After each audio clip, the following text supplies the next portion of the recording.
منافق کی علامتیں تین ہیں۔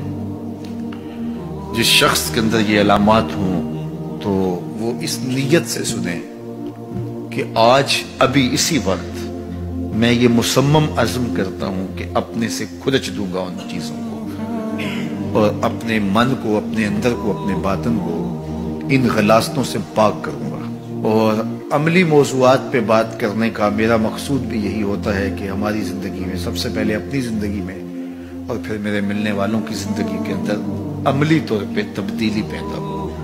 تو اس نیت کے ساتھ جب آپ سنیں گے تو اللہ برکت کرے گا۔ تو سنیے رسول رحمت نے ارشاد فرمایا صلی اللہ علیہ وآلہ وسلم نے کہ منافق کی نشانیاں تین ہیں۔ ان میں سے ایک اذا حدث کذب، جب وہ بولتا ہے تو جھوٹ بولتا ہے۔ یہ منافق کی علامتوں میں سے ایک علامت ہے کہ اس کی زبان جھوٹ کی عادی ہوتی ہے۔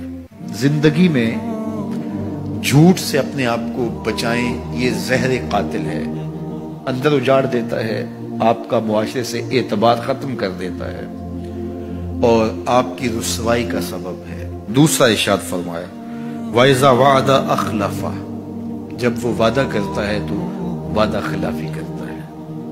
یہ منافق کی علامت ہے کہ وہ وعدہ پورا نہیں کرتا۔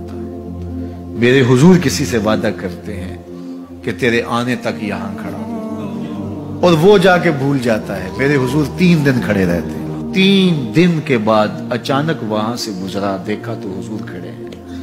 بڑی شرمندگی ہوئی، ڈرتا ہوا آگے بڑھا، صرف اتنا کہا یار تو نے مشقت میں ڈال دیا۔ 3 دن تک میرے حضور کھڑے، اور میں کہتا ہوں وہ تو 3 دن بعد واپس آ گیا۔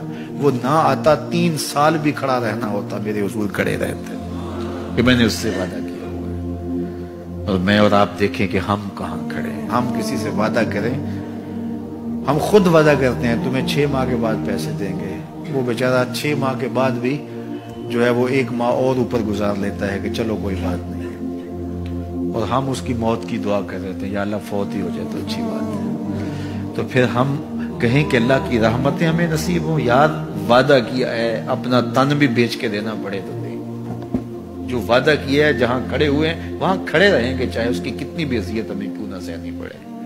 جب وعدہ کیا ہے تو پھر اس کو پورا کرو۔ تیسری بات میرے حضور نے ارشاد فرمائی وَإِذَا تُؤْمِنَ خَانَ، جب اس کے پاس امانت رکھی جائے تو خیانت کرے۔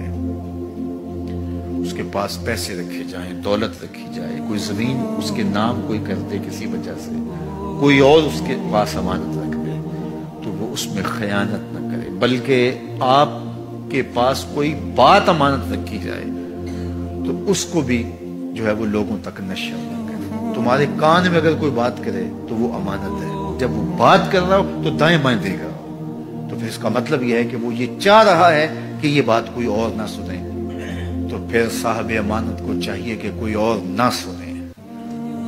یہ امانت ہے اور اس امانت کو پورا کیا جائے۔ اور چوتھی علامت یہ ارشاد فرمائی منافق جب کسی سے لڑ پڑتا ہے تو گالیاں دیتا ہے۔ ہمارے دین نے ہمیں گالی دینے سے روکا ہے۔ اپنی زبان کی پاکیزگی اور اپنی زبان کی طہارت کا سامان کیجیے۔ آپ کسی بھی حالت میں ہوں، آپ کے اوپر کوئی کتنی بھی زیادتی کر رہا ہو، آپ کو کوئی تھپڑ بھی مار رہا ہو، تو آپ اس کا مقابلہ ضرور کریں، لیکن آپ کی زبان گندی نہیں ہونی چاہیے۔ یہ غصے کے وقت ہی تو انسان کا پتہ چلتا ہے۔ ظفر سے آدمی نہ جانیے، چاہے جتنا بھی ہو صاحب فہم و ذکا، جسے عیش میں یاد خدا نہ رہی، جسے تیش میں خوف خدا نہ رہا۔ عیش کی زندگی ہو یا تیش کی زندگی، خوشی کا مرحلہ ہو یا مرحلہ غم ہو، آپ دیکھو نارمل زندگی کے اندر تو آپ معتدل ہوں گے ہی ہوں گے، لیکن جب آپ کا بیلنس خراب ہوتا ہے خوشیوں کے وفور کی وجہ سے، اس وقت پتہ چلے گا۔ یہ ہے انسان کا امتحان، یہ ہے انسان کی آزمائش۔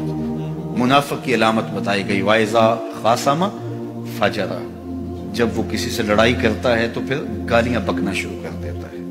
یہ منافقوں کی علامات میں سے ایک علامت ہے، جب وہ لڑتا ہے تو گالیاں بکتا ہے، جھوٹ بولتا ہے، امانت میں خیانت کرتا ہے، اور عہد کرے تو اس کی پاسبانی نہیں کرتا۔